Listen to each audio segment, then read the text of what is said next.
So Christie sides drew up a play that ended up in a wide open Aliyah Boston shot that nearly went in. And like, I don't like Christie sides really as a coach. I don't think she's a very good coach, but like, come on now. We've all played enough and been around basketball enough to know that what Christie sides did, there was zero, and I mean zero, wrong with what Christie sides did. Before we get on, if you guys agree, subscribe. We are trying to hit 35.1k by the end of the day. We are 4 subscribers currently off, and if you guys are interested in the Mick Talks Hoops merch, it is going to be in the description. It's fairly cheap, so yeah, basically, this is what happened with the play. So if you guys did not see, this is what happened. Basically, they did run they ran it so that it was like Caitlin was coming off a flare here from Damaris Dantas, and the realistic situation is you're not going to be able to really get the ball to Caitlin off that down 3. So the ball gets to Kelsey Mitchell, who's being guarded by Alicia Clark. They did make that switch. I would have probably tried to see if I could find a way to get Kelsey on that switch, or Caitlin on that switch, because is that Kia Stokes? Yeah, they switched Kia Stokes onto her, but the ball goes to Kelsey Mitchell here.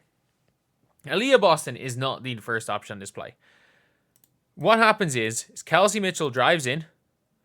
A'ja Wilson, by the way, A'ja Wilson does the dumbest thing in this entire possession. They're down 3. A'ja Wilson leaves Aliyah Boston in the corner for no reason.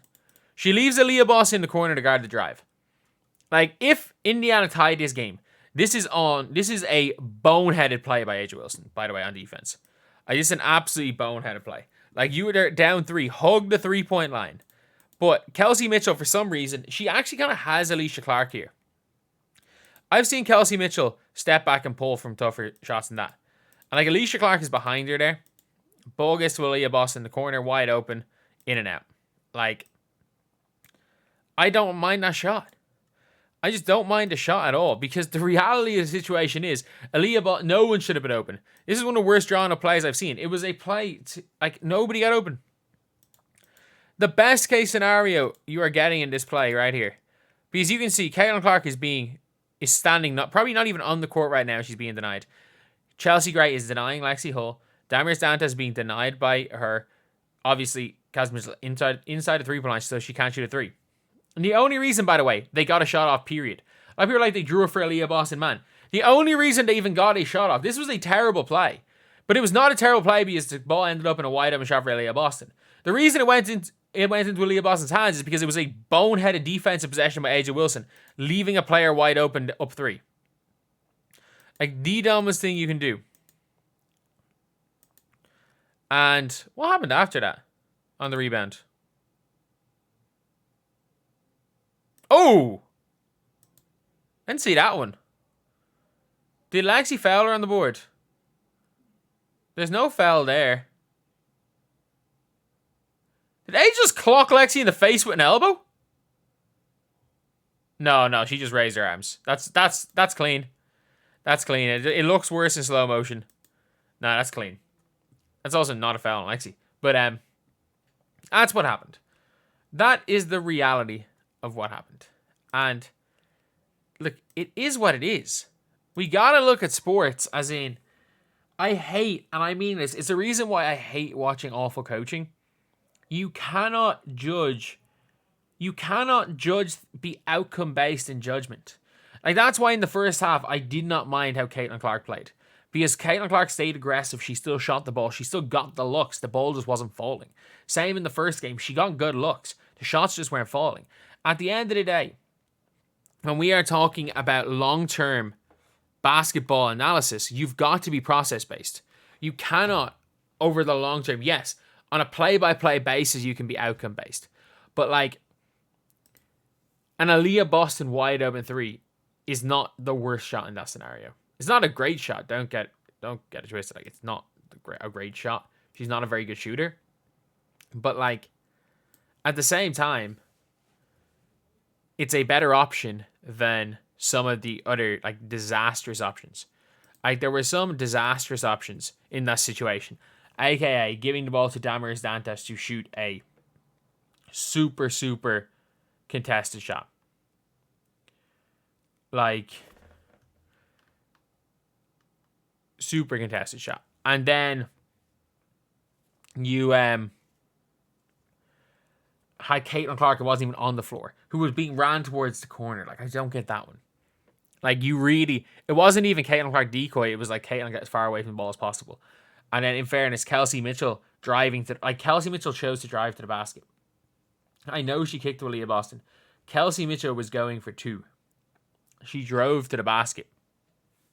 So, I think it was a horribly drawn up play by sides.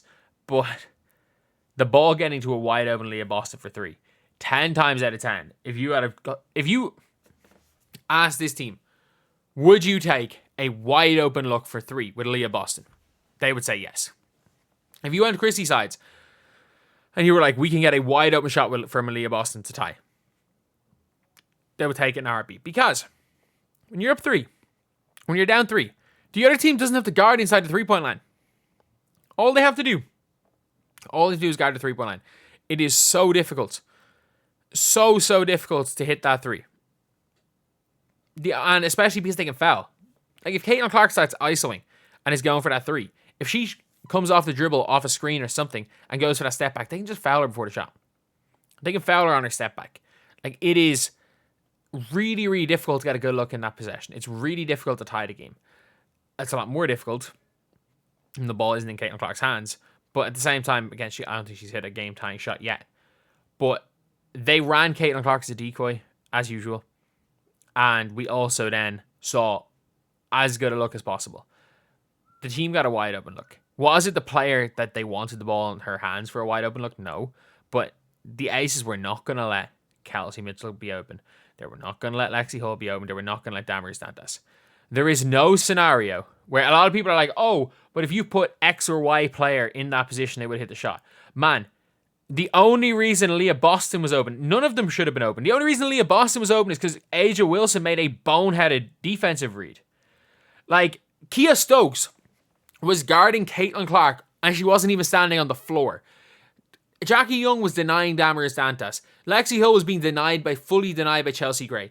Alicia Clark was playing Ricky Rubio defense on Kelsey Mitchell, standing behind her so that she couldn't step back for the 3-point line. That she was basically forced to shoot the 2. And the only reason that they even got a shot off was because Aja Wilson decided not to guard Aliyah Boston. They needed 3 points. It was the only shot they could have gotten. It didn't matter what Christie Sides drew up. The reality of the situation, she drew up a dumb play, but not because it ended up in Aliyah Boston's hand. Aliyah was wide the freak open. Wide the feck open. Like, the only reason why... And again, the only reason why she even touched the ball was because Aja Wilson did a horrible job in defense. It was not Christie Sides' fault. I don't even like Christie Sides, but that play was nothing to do with Christie Sides.